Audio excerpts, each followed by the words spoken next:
이 시간 저희들이 누가복음 9장 26절부터 56절까지 조금 긴 내용입니다만은 읽었습니다.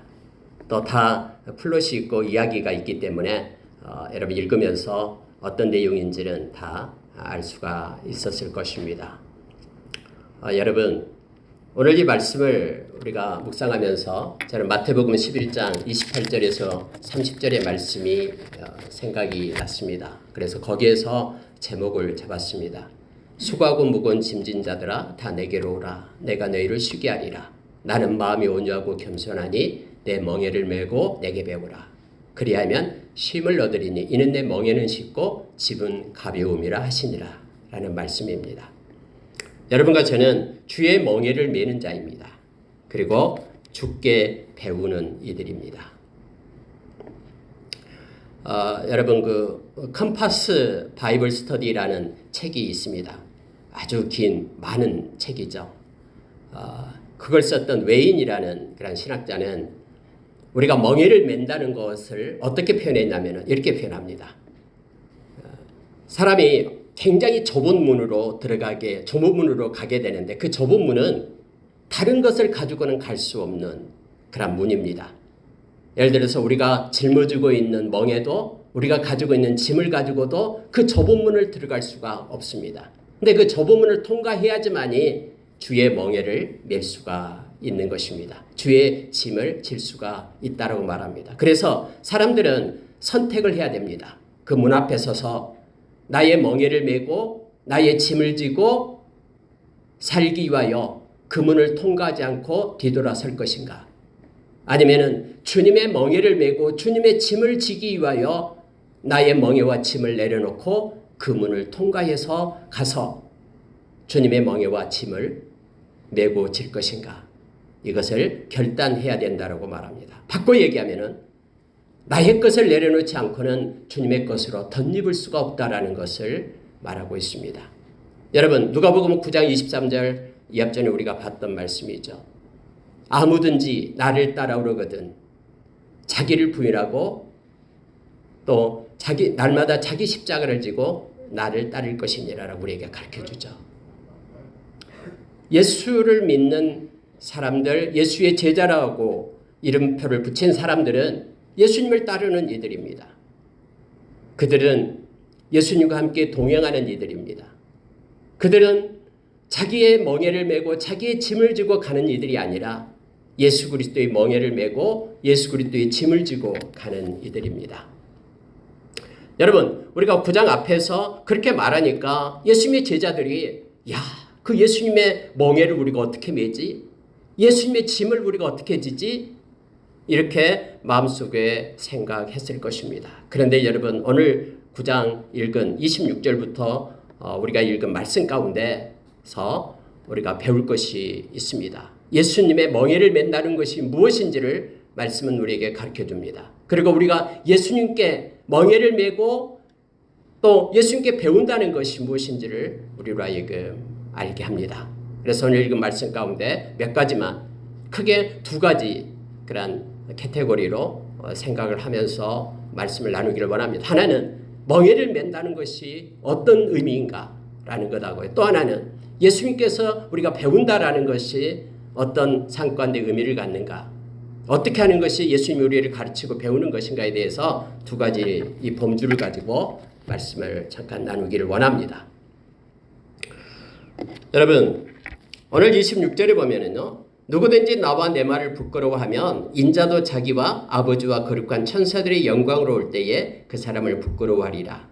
27절 내가 참으로 너희에게 이르노니 여기 서 있는 사람 중에 죽기 전에 하나님의 나라를 볼 자들도 있느니라. 여러분 이 27절의 말씀은 좀 난해한 구절입니다. 아니 여기 있는 사람들 중에 하나님의 나라를 볼 자가 있다라고 지금 예수님께서 말씀했는데 그게 무슨 내용인지 여러 가지 신학자들도 이것 때문에 해석을 여러 가지로 합니다만은 여러분 우리가 말씀 그대로 그냥 보면 됩니다. 왜냐하면 바로 연결되는 것이 28절입니다. 28절에 보니까 이 말씀을 하신 후 8일쯤 되어 예수께서 베드로와 요한과 야고보를 데리고 기도하시려 산에 올라가사 이렇게 되어 있죠. 변화산에 올라가신 예수님의 모습을 보게 됩니다. 이 말씀을 하신 후 하나님의 나라를 볼 자가 있다라고 말씀하신 후 8일이 지난 다음에 예수님께서 3명의 제자를 데리고 변화산으로 기도하러 올라가신다라고 말합니다. 다시 말하면은 여기에 28절 이하에서 변화산 위에서 기도하시는 예수 그리스도, 거기에서 함께했던 이 예수의 제자들 3명, 그들은 하나님의 나라를 본 자들이 되게 됩니다. 거기에서 이 세상이 아닌 살아계신 예수 그리스도, 메시아 되신 예수 그리스도의 권세와 영광과 능력을 그들은 보게 됩니다. 그래서 여러분, 이 베드로 사도가요, 이것을 보고 나서 베드로전서 1장에서 그렇게 고백을 하고 있는 거예요. 그가 말하는 것이 성경에 나옵니다. 성경에서는 베드로후서 1장에서 나오고 있습니다. 내가 보았다라고 얘기합니다. 내가 그곳에서 예수 그리스도의 영광을 보았다라고 얘기합니다. 여러분, 예수님께서 요한복음 17장에 보면은 하나님 아버지께 기도하는 그런 장면이 나오고 있죠. 그 기도하는 것 중에 하나가 하나님, 저들이, 즉 이 땅에 남아있는 예수를 믿는 하나님의 백성들, 저와 여러분이 예수 그리스도의 영광 가운데 있도록 하나님께서 인도해 주십시오라고, 아버지가 인도해 달라고 기도하는 장면이 나옵니다. 나의 영광 가운데 있기를 원합니다. 여러분, 오늘 읽은 말씀을 우리가 좀 더 깊이 생각하면서요, 멍에를 맨다는 것이 뭐냐 그러면은 우리가 예수 그리스도에게 속한다라는 것을 말합니다. 요한복음 15장에서 말씀하신 것처럼 예수님이 포도나무고 우리가 가지가 되는 것을 말합니다. 예수님과 동떨어진 것이 아니라 예수 그리스도 안에 거하는 것을 우리가 예수 그리스도의 멍에를 맨다라고 말합니다. 우리가 이런 멍에에 대해서 시골에서 자란 사람들은 알 겁니다. 소가 이렇게 뒤에 리아카 소가 뭐 수레를 끌으려면은 이렇게 멍에를 씌워가지고 그 뒤에 달아서 이렇게 같이 가잖아요. 팔레스타인 지역에서는 멍에를 맬 때에 어미소와 아기소 2개를 나란히 맬 수 있도록 그런 멍에가 있습니다. 아기소도 같이 가는 거예요. 그래서 어미소가 가는 대로 아기소도 같이 따라가는 것입니다. 멍에를 맨다 그런 것은 함께 한다라는 것입니다. 나의 목적, 나의 뜻, 또 내가 이 세상에서 추구하는 모든 것들을 내려놓고 주님께서 나로 인하여 이 땅에서 행하시고자 하는 그런 하나님의 뜻, 하나님의 꿈을 가지고 살아가는 것이 멍에를 맨다라는 것입니다. 나의 욕망과 정욕을 내려놓고 내 안에서 하나님의 기쁘신 뜻을 행하는 것을 나의 소원으로 삼고 행하는 것이 멍에를 맨다라는 것입니다. 나를 만드시고 나를 지으신 그런 존재의 목적과 이유대로 살아가는 것이 멍에를 맨다라는 것임을 알게 됩니다. 따라서 예수 그리스도와 멍에를 맨다라는 것은 예수 그리스도의 영광 가운데 있는 것을 말하고 예수 그리스도의 권세 가운데 있는 것을 말하고 예수 그리스도의 마음과 뜻과 눈을 가지고 살아가는 것을 말함을 성경 우리에게 가르쳐 줍니다. 그래서 여러분, 예수님과 멍에를 매면은 그 큰 멍에의 크기와는 상관이 없습니다. 엄청나게 큰 무게가 나를 짓누를 것인데 이 무게와는 상관이 없어요. 왜냐하면 예수 그리스도는 하늘과 땅의 모든 권세를 가지신 분이 그분이십니다. 예수 그리스도는 전능하신 하나님 되심이 성경 우리에게 가르쳐주고 있죠. 예수 그리스도는 그분은 어깨에 정사를 맨 통치자십니다. 그분은 모든 세상의 만물을 그의 말씀으로 붙들고 계시는 능력의 하나님 되심을 골로새서 1장에서 우리에게 가르쳐줍니다. 예수 그리스도는 모든 것의 지혜가 되시며 의로움 되시며 거룩함 되시며 구원함 되신 분이 예수 그리스도십니다. 예수 그리스도는 영존하신 아버지 평강의 왕이 되신다고 말합니다. 그렇기 때문에 그분과 함께하는 멍에는 쉽다라고 말합니다. 그 짐은 가볍다라고 우리에게 가르쳐줍니다. 그래서 예수님은 수고하고 무거운 짐진 자들아 너의 멍에와 너의 짐을 내려놓고 나에게로 와서 나의 멍에를 메고 참 쉼을 얻으라라고 우리에게 말하고 있는 것입니다. 그래도 여러분 제자들은 이걸 알지 못합니다. 그래서 여러분 예수님께서 제자들을 데리고 변화산으로 올라가서 기도하시면서 나의 멍에를 맨다라는 것을 그것이 무엇인지를 가르칩니다. 여러분 먼저 우리가 예수 그리스도의 멍에를 맸다 그러면은 그 능력이 많으신 창조주 대신 심판주 대신 우리와 함께하며 떠나지 않으시는 전능하신 그 놀라운 하나님 때문에 우리 주님 때문에 주님을 부끄러워하지 않습니다. 주님의 말씀을 부끄러워하지 않는 것이 멍에를 메는 것입니다. 예수님이 너무 좋은 거예요. 예수님의 그 권세 아래 그 평강 아래 우리가 있기 때문에 영원히 우리와 함께하기 위한 그 주님을 우리가 만나고 주님과 동행하기 때문에 데살로니가전서 5장 10절에서 예수님이 십자가에 죽으신 이유가 우리와 함께하기 위함이다라고 영원히 함께하기 위함이다라고 우리에게 가르쳐준 겁니다. 그래서 그 함께함 가운데 있기 때문에 우리는 예수님을 부끄러워하지 않습니다. 세상 사람들 앞에서 또 사람들 앞에서 예수 그리스도의 말씀, 이 말씀의 복음을 우리는 부끄러워하지 않습니다. 오늘 여러분 읽은 말씀 가운데 26절에 누구든지 나와 내 말을 부끄러워하면 인자도 자기와 아버지와 거룩한 천사들의 영광으로 올 때에 그 사람을 부끄러워하리라. 여러분 예수 믿는 것이 부끄럽습니까? 나를 위하여 생명 주신 그 하나님 되신 예수님, 그분이 나의 주인이라고 고백하는 것이 부끄럽습니까? 예수님의 말씀을 붙잡고 살아가는 것이 부끄러움입니까? 예수의 멍에를 메는 사람들은 이것이 없습니다. 그러나 멍에를 메지 않는 사람들은 체면 때문에, 세상의 눈 때문에, 또 세상의 풍조 때문에 예수님을 부끄러워하고 말씀을 붙잡고 살아가는 것을 그렇게 존중히 여기지 않습니다. 멍에를 맨다라는 것은 주님으로 기뻐하고 주님의 말씀을 너무나 존귀히 여기면서 함께하는 것을 말하고 있음을 보게 됩니다. 여러분 멍에를 맨다라는 것은 하나님의 나라를 볼 자들도 있다 하면서 변화산에 올라가서 예수 그리스도가 어떤 분인가를 그들의 눈을 열어서 보게 하시잖아요. 하나님의 나라를 바라보는 자들이 예수 그리스도의 멍에를 맨 자임을 알게 합니다. 예수님이 이 땅에 오시자마자 하나님의 나라에 대해서 선포하셨습니다. 회개하라 천국이 가까이 왔느니라. 예수님께서 삼중 사역을 하는데 하나님의 말씀을 선포했고 하나님 나라의 일을 가르쳤고 그리고 이 땅에서 병자와 또 귀신 들린 자 갖가지 고통받는 그러한 이들을 고치시고 회복시키셨습니다. 왜요? 하나님의 나라는 이렇게 회복되고 고쳐진다라는 것을 가르치기 위함입니다. 예수님이 십자가에 못 박히시고 그다음에 3일 만에 부활하시고 40일 동안 이 땅에 있으면서 제자들에게 많은 사람들에게 나타나서 예수님이 하신 일이 있었죠. 하나님의 나라 일을 가르쳤다라고 사도행전 1장 3절에서 우리에게 가르쳐줍니다. 예수님의 온통 모든 것의 초점은 하나님의 나라에 있었음을 우리로 알게 합니다. 예수님의 제자된 저와 여러분, 예수님과 함께 멍에를 메고 있는 저와 여러분, 우리의 관심도 하나님의 나라에 있어야 됨을 성경 말합니다.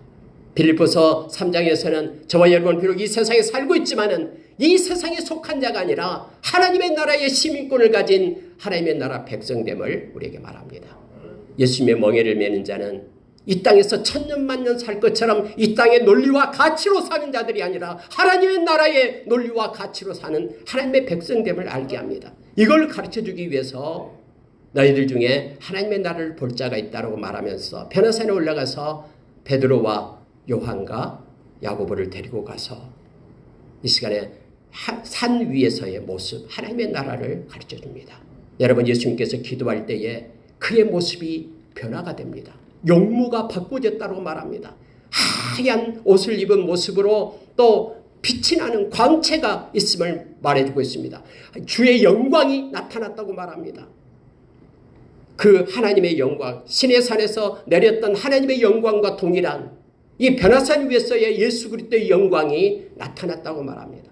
주변에 두 명이 나타났습니다. 모세와 엘리야가 나타났습니다. 성경은 그렇게 말씀해 주고 있으니까 그렇습니다.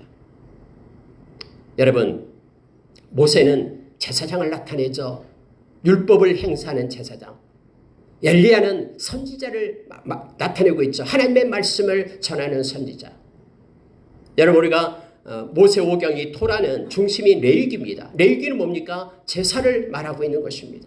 짐승을 잡아서 손을 얹고 죄를 전가해서 희생제물로 바치는 이게 제사의 가장 큰 핵심이죠. 모세가 나타나서 무엇을 얘기했다고 합니까? 예수님의 별세를 말했다. 즉 십자가의 죽으심을 말했다라고 성경 말하고 있죠. 무슨 얘기냐면요. 예수 그리스도는 구약의 모세에 의해서 주어졌던 모든 율법의 완성자 되심을 말하고 있는 것입니다. 지금까지 수없이 많은 짐승에 의해서 희생 제물이 드려졌지만 이제는 영원히 단번에 영단번에 희생 제물 되신 예수 그리스도 십자가에서 죽으심으로 인하여 모든 율법을 완성하고 구원을 이루시는 예수 그리스도를 베르산 위에서 보여주고 있는 것입니다. 모든 선지자들의 말에 의해서 하나님의 말씀대로 성취되고 메시아가 오셔서 하나님의 백성을 구원하시겠다라는 그러한 모든 선지자 대표된 엘리야를 통해서 성경은 예수님을 통해 가지고 이 모든 말씀이 성취됨을 가르쳐주고 있습니다. 하나님의 나라의 주인 되신 왕 되신 예수 그리스도를 그의 모든 모습이 광채로 바꾸고 영광 가운데 있는 것을 제자들이 올라가 졸다가 깨닫게 되고 온전히 깨어졌다라고 성경은 깨어났다라고 성경은 가르쳐주고 있죠. 그래서 여러분 베드로는요 이걸 알게 될 때 빛나는 구름이 그를 덮습니다.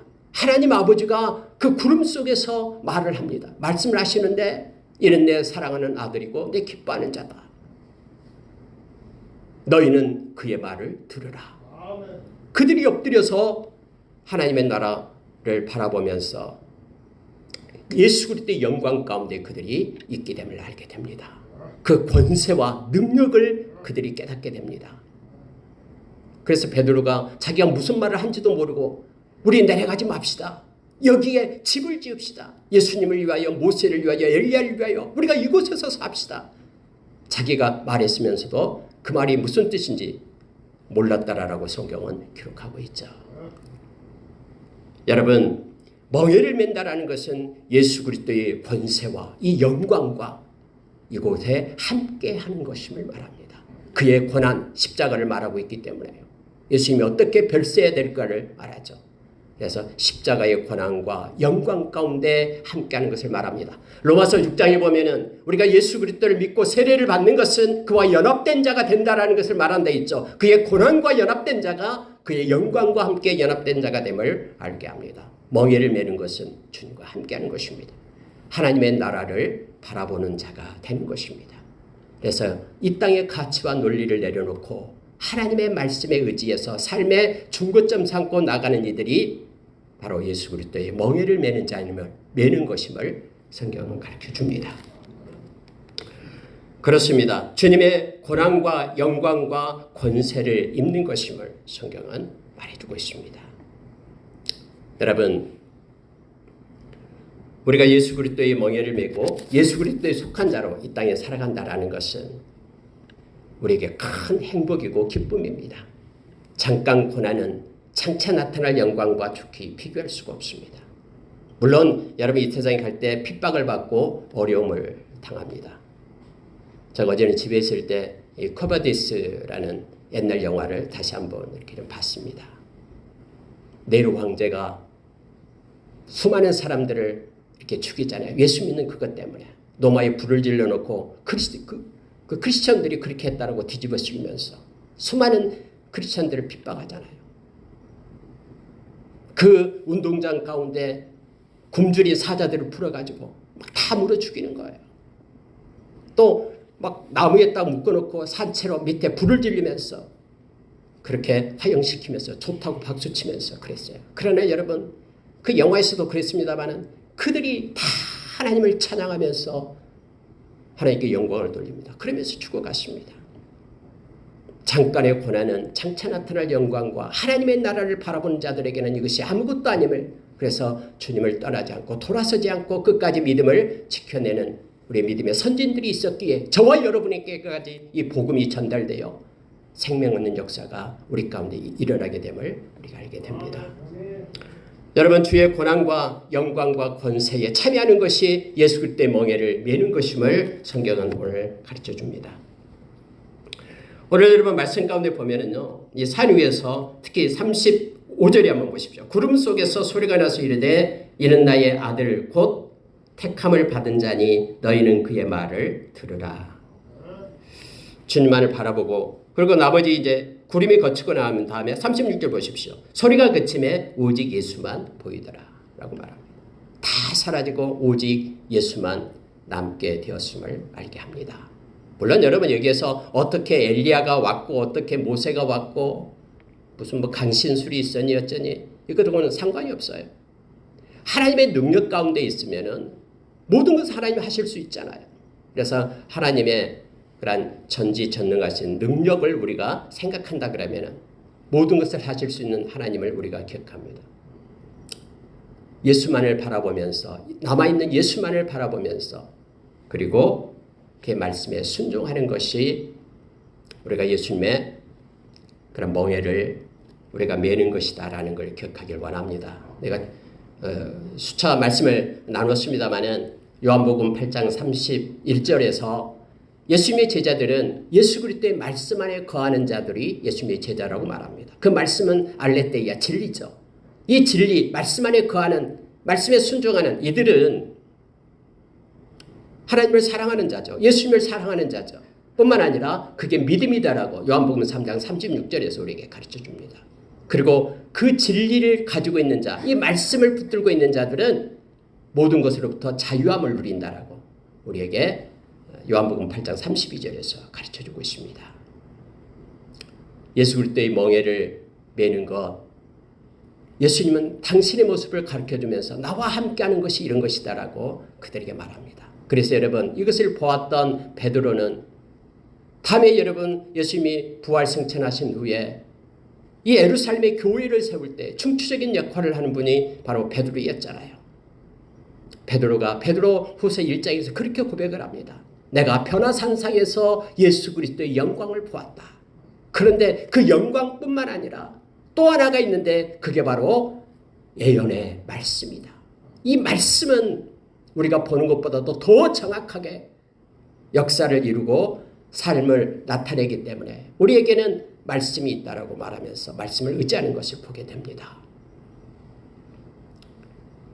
주만 바라보고 주의 말씀을 순종하는 것이 예수 그리스도의 멍에를 맨다라는 의미임을 우리가 기억하기를 원합니다.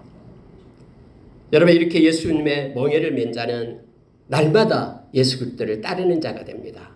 이것이 배운다라는 뜻입니다. 우리가 여러분 잘 알고 있습니다. 예수를 영접하고 믿게 될 때 우리의 모든 삶이 다 변한다라는 것을 여러분은 경험해서 알 수가 있잖아요. 가만히 있으면 변하는 게 아무것도 없잖아요. 예수 그리스도를 영접했다고 해서 우리의 삶이 확 바꿔지거나 그러던가요? 그렇지 않잖아요. 예수 그리스도의 가르침, 성령의 인도하심을 받아야 됨을 성경 말합니다.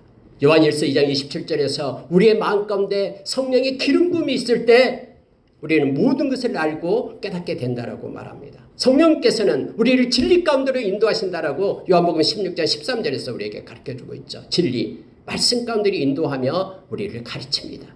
성령님은 우리의 스승이 되시고 예수 그리스도는 우리를 가르치는 스승 되심을 알게 합니다. 여러분 오늘 읽은 말씀 가운데요. 이제 산 아래에서의 삶이 예수님께서 가르치고 우리로 하여금 배우게 하는 삶입니다. 자 여러분 이게 37절부터 오늘 읽은 56절까지에 나온 것입니다.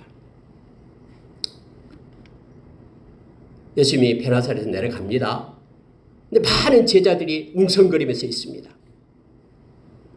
근데 오늘 읽은 말씀처럼 어떤 한 사람이 와서 예수님 붙잡고 예수님 내 아들 좀 살려내 주세요. 내 아들이 귀신 들렸는데 막 불 가운데로 들어가고 물 가운데 빠지고 막 거품을 일으키면서 이렇게 떨고 근데 예수님 제자들한테 와서 고쳐달라 했는데 고쳐주지 않았습니다. 못 고쳤습니다. 예수님 뭐라고 말씀하십니까? 여러분 41절 보십시오. 예수께서 대답하여 이르시되 믿음이 없고 패역한 세대여 내가 얼마나 너희와 함께 있으며 너희에게 참으리요 네 아들을 이리로 데려오라 이렇게 말합니다. 그리고 예수님께서 그 아들을 고쳐줍니다. 여러분 이 내용이 마태복음 17장에서 그리고 마가복음 9장에서 동일하게 나옵니다. 다음에 여러분 제자들이 여기 누가복음에 안 나와요. 제자들이 예수님께 물었어요. 예수님 왜 우리는 고치지 못했을까요? 그때 마태복음에서는 그렇게 말합니다. 믿음이 없어서 그렇다라고 말합니다. 그래서 겨자씨만한 믿음이 있으면은 이 산을 들어 바다에 빠뜨리라 그러면은 그대로 될 것이다라고 말합니다. 마가복음에서는 기도 외에는 이러한 유가 나갈 수 없다라고 마가복음 9장 29절에서 그렇게 말하고 있죠. 여러분, 지금 예수님은 산 아래에 내려와서 우리에게 가르친 것이 있습니다. 그게 뭐냐면요, 이 사건을 통해서 바로 믿음으로 기도할 것을 우리에게 말합니다. 살아있는 믿음을 가지고 삶을 살 것을 말합니다. 박제된 믿음이 아니라 실제 우리의 손끝과 발끝에서 살아서 움직이는 그러한 살아있는 믿음을 가지고 실제 삶 가운데 살아갈 것을 요청해주고 있는 거예요. 예수님께서 지금 이 세상에서 살아가고 있을 때는 우리가 산속에서만 살 수 있는 게 아니잖아요. 이 세상에는 악한 권세 잡은 영이 있어요. 귀신의 영, 가르침이 있어요. 이 세상에는 많은 얽혀져 있는 문제가 있어요. 그런다고 해서 이 세상을 떠나서 우리가 살 수 있는 건 아니잖아요. 그래서 우리는 예수 그리스도로부터 멍에를 쥐고 예수님께 배워야 됨을 알게 됩니다. 믿음으로 살아가는 것입니다. 여러분, 믿음은 온전한 믿음을 가져라라고 성경 우리에게 말해주고 있죠. 믿음은 말씀에서 납니다. 말씀이 없는 믿음은 자기 확신에 불과합니다. 말씀대로 성취됨을 그대로 믿고 나가는 겁니다. 환경과 상황에 따라서 향하는 것이 아니라 이 제자들은 믿음이 없었습니다. 예수님의 말씀대로 지금 말하면요. 뿐만 아니라 그들은 기도하지 않았습니다. 기도 외에는 이런 이유가 없다고 말하는데, 그래서 여러분 이 두 가지를 성경은 우리에게 가르쳐줍니다. 믿음으로 기도하라라고 우리에게 말합니다. 저와 여러분에게만 주시는 이 특권이 바로 기도입니다. 하나님께서는 우리가 기도할 때에 우리에게 능력을 부어주시며 믿음의 방패를 들을 수 있는 힘을 우리의 손에 부어주십니다. 우리 손에 들린 성령의 검을 휘두를 수 있는 능력을 우리에게 허락해 주십니다. 그래서 예수님은 한적한 곳에 나가서 기도하라라고 말하면서 지금 변화산에 가서 기도하고 내려오시잖아요. 믿음으로 기도하라라고 성경은 우리에게 말합니다. 여러분, 예수 이름의 권세를 가지고 사는 것이 살아있는 믿음으로 행하는 것입니다.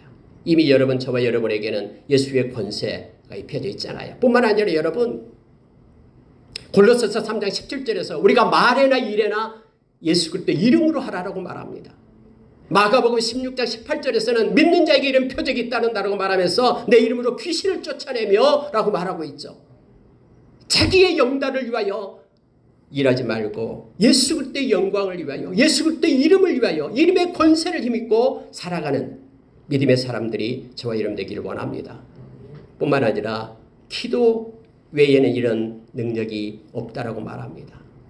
기도할 때, 성령으로 기도할 때 저와 여러분에게 부어주는 하나님의 은혜와 또 하나님의 사랑을 우리가 체험할 수 있으면 성경 말합니다.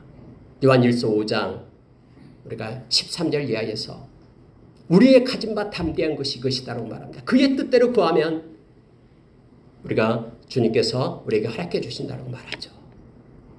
다시 말하면 믿음으로 구할 때에 저와 여러분이 이 땅에서 믿음으로 구하는 것을 배우고 믿음과 기도로 살아가기를 성경은 우리에게 요청하고 있는 것입니다. 뿐만 아니라 여러분, 예수님께서는 제자들이 이렇게 말합니다. 이 말을 너희 귀에 담아두라. 인자가 장차 사람들을 위해 손에 넘겨지리라. 그들이 이 말씀을 알지 못하니 이는 그들로 깨닫지 못하고 숨긴 바 되었음이라 라고 말합니다. 예수님은 말씀을 귀에 담아두라. 그리고 마음에 간직하라. 그러면 하나님의 때가 되면 그 말씀을 깨닫게 될 것이다 라고 말하고 있습니다. 저와 여러분이 예수님으로부터 이 말씀의 명령을 배우기를 원합니다. 우리의 마음 가운데 그리스도의 말씀으로 풍성케 하기를 원합니다. 그래서 말씀이 주는 지혜와 말씀의 때가 될 때에 그 말씀이 역사하심을 우리의 삶 가운데 목도하기를 원합니다. 우리가 골로새서 3장 16절에서 우리의 마음 가운데 그리스도의 말씀이 풍성히 가할 때 우리가 지혜를 얻고 이것저것 행할 수 있는 동력을 얻고 시와 찬미와 신령한 노래로 하나님을 찬양하고 하나님께 감사할 수 있다고 말합니다. 여러분, 제자들은 예수님의 말씀을 들었지만은 그 말씀을 깨닫지 못했습니다. 근데 오늘 말씀 가운데 이렇게 말하고 있죠. 숨긴 바 되었음이라 라고 말합니다. 성령께서 우리에게 가르쳐 주실 때에 우리는 그 말씀을 따라서 우리는 행할 수 있는 힘을 얻게 됩니다.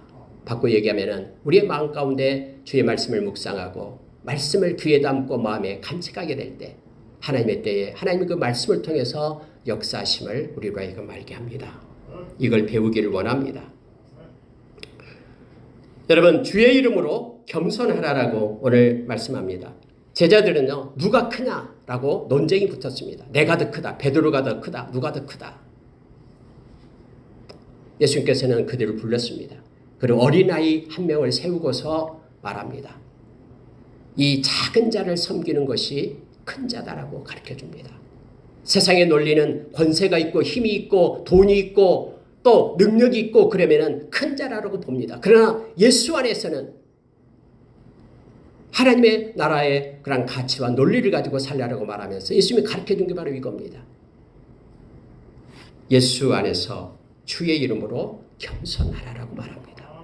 예수님께서 내일이면 십자가에 못 박혀서 죽으실 때에 요한복음 13장에서 대야에 물을 떠다가 허리에 수건을 이렇게 묶고 냄새나는 제자들이 발을 씻기 시작했죠.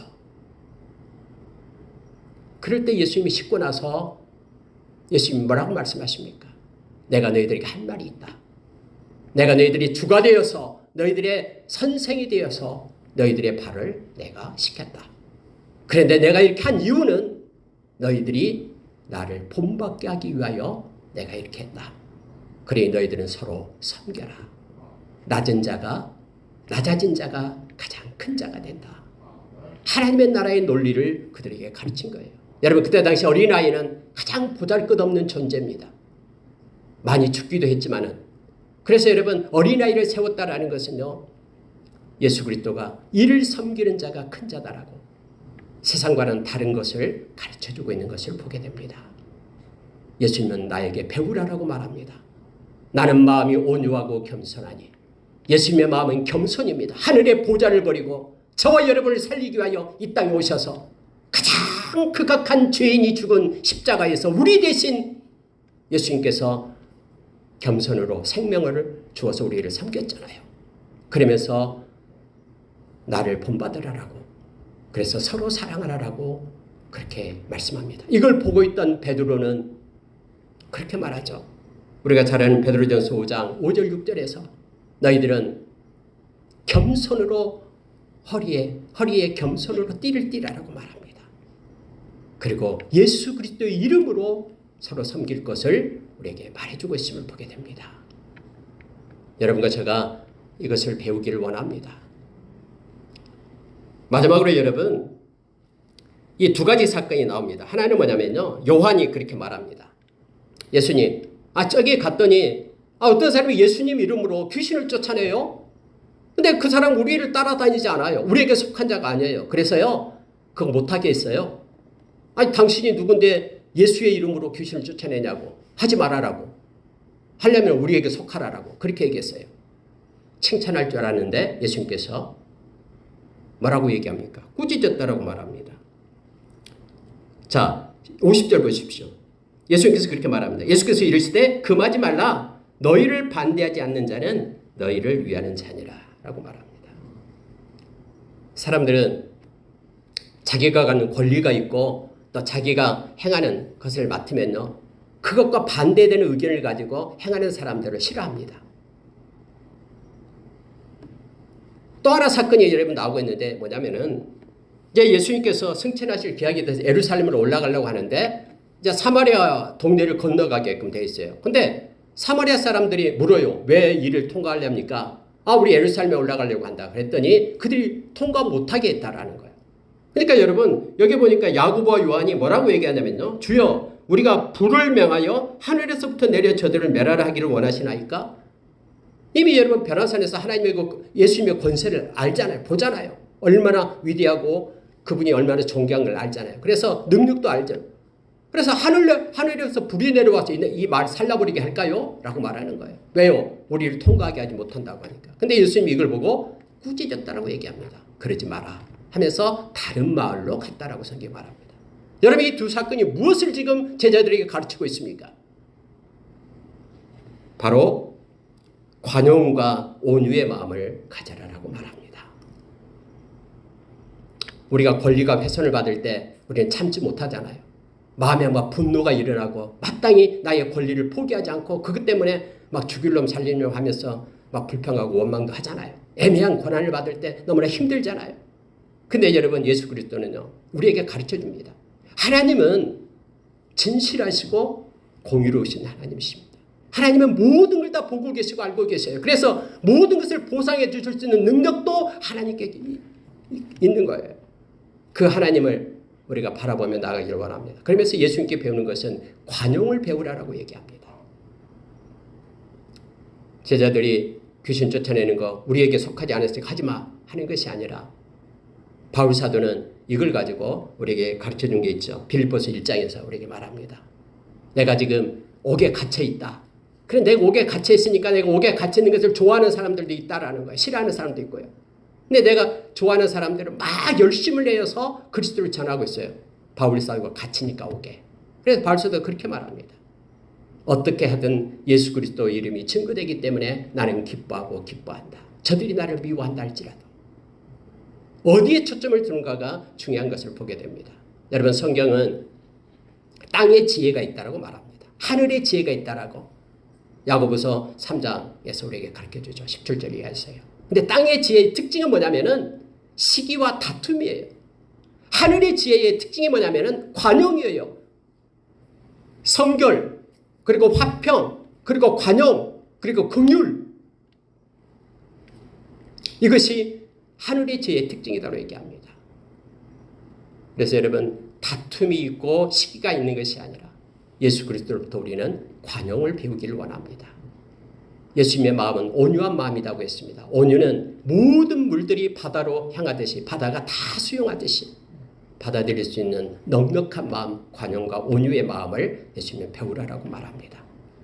여러분, 예수님이 가는데 못 들어오게 하니까는 막 제자들은 화를 내면서 저주를 하려고 하잖아요. 근데 예수님은 아니다. 우리가 돌아가자 하는 거예요.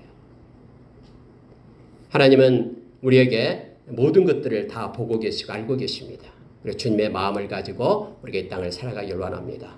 주님께 배우면서 그럴 때 우리는 참심을 누리면서 주 안에서 주님께서 예비된 모든 것들을 누리며 영광 돌리는 또 이 땅에서 가장 존귀한 아름다운 삶을 살아가는 자가 됨을 기억하기를 원합니다. 저와 여러분은 주의 멍에를 메고 주님께 오늘 또 배우는 자들입니다. 주님과 우리 인생 후반부를 아름답게 동행하기를 원합니다. 기도하겠습니다.